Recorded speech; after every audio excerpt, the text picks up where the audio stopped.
48 PM the time keepers bargain. इसकी दुनिया बहुत दिलचस्प है। सोचिए, साल है 2027, शहर है लखनऊ। और कहानी का हीरो है अयान, एक 24 साल का म्यूजिशियन। बिल्कुल। और उसकी जिंदगी एक फोन कॉल पे आके टिक जाती है।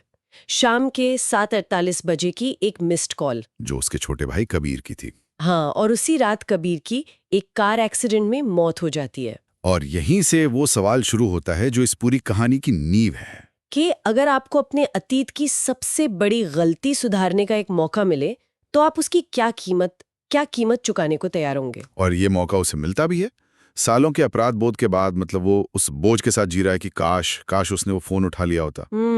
फिर एक रात, ठीक उसी वक्त 7:48 पर कुछ ऐसा होता है जिसकी उम्मीद नहीं की जा सकती। उसका भाई कबीर उसके सामने आ खड़ा होता है। हाँ, उसका मृत भाई, और वो उसे एक आखिरी मौका देता है। और यहीं से कहानी का वो हिस्सा शुरू होता है जिसे टाइम बार्गेन कहा गया है। कबीर उसे एक टाइम कीपर के पास ले जाता है। अब ये टाइम कीपर कौन है? कोई भगवान, कोई जिन? दिलचस्प बात यही है, वो इनमें से कुछ भी नहीं है। अच्छा। वो बस एक परछाई है, वक्त का एक न्यूट्रल नियम कह सकते हैं। उसका काम सजा देना या इनाम देना नहीं है, सिर्फ संतुलन बनाए रखना है। बिल्कुल। शर्त बहुत सीधी है, तुम अतीत में एक चीज बदल सकते हो, लेकिन हर बदलाव की एक कीमत होगी। वक्त का तराजू हमेशा बराबर रहना चाहिए। और जाहिर है, एक भाई के लिए वो कीमत कुछ भी हो सकती है। तो अयान ने अपने भाई की जिंदगी ही मांगी होगी। हाँ, वो कहता है कि वो कोई भी कीमत चुकाने को तैयार है, और पलक झपकते ही हकीकत बदल जाती है। अगली सुबह वो उठता है और कबीर नाश्ते की मेज पर बैठा है, जिंदा। अरे, मतलब सौदा काम कर गया। काम तो कर गया, लेकिन तभी अयान को एहसास होता है कि घर में कुछ बहुत बहुत गलत है।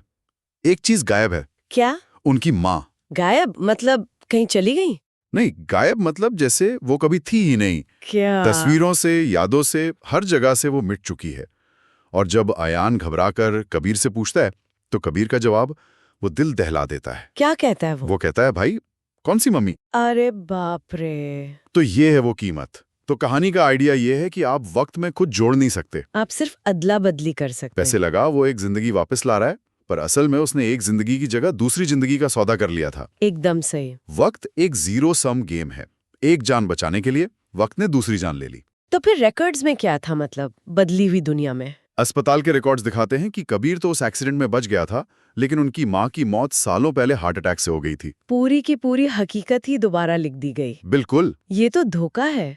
तो जब अयान इस सौदे के लिए टाइम कीपर से लड़ता है, तो क्या होता है? क्या उसे इसे ठीक करने का मौका मिलता है? उसे एक मौका और मिलता है, लेकिन वो पहले से भी ज्यादा ज्यादा क्रूर है। मतलब? टाइम कीपर उसके सामने दो दरवाजे खोलता है। एक के पीछे वो दुनिया है जहां कबीर जिंदा है पर माँ नहीं। और दूसरे के पीछे? माँ जिंदा है पर कबीर नहीं। हाँ। अब उसे जानते बूझते हुए चुनना है कि किसे मिटाना है। ये फैसला तो बहुत ही मुश्किल है।